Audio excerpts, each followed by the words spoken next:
వైష్ణవ్ చనిపోయిన తర్వాత వాళ్ళు ఫోన్ చేసిర్రు మా అన్న మా పెద్దమ్మ కొడుకు మా చెరన్న ఫోన్ చేసిండు. నేను పడుకునే ఇంకా లేవలేదు.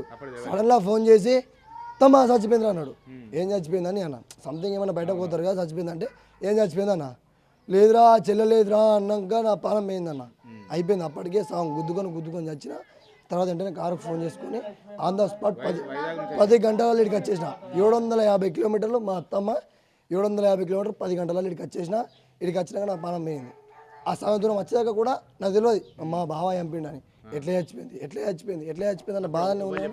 అప్పటిదాకా బాగా చచ్చిపోయింది తెలియదు. సగం దూరం వచ్చినాక ఫోటోలు వీడియోలు చూస్తే ఈడీ చంపేసిండా అని నాకు మైండ్ పని చేయలేదు. ఇంత మంచిగా చూసుకుని ఇట్లా చంపేసిండు. మా పానాలు వేనే అన్న మా బాడీలు బతికే ఇప్పుడు అసలు మా దగ్గర పానాలు లేవు. దుఃఖాలు వీగినాయి. పానం వేయింది. ముఖం లేదు, పానం లేదు. మాకు కావాల్సింది ఇప్పుడు అలా ఫ్యామిలీ కావాలా లేదనుకో ఇవాళ నా సెల్లని చంపేసిర్రు.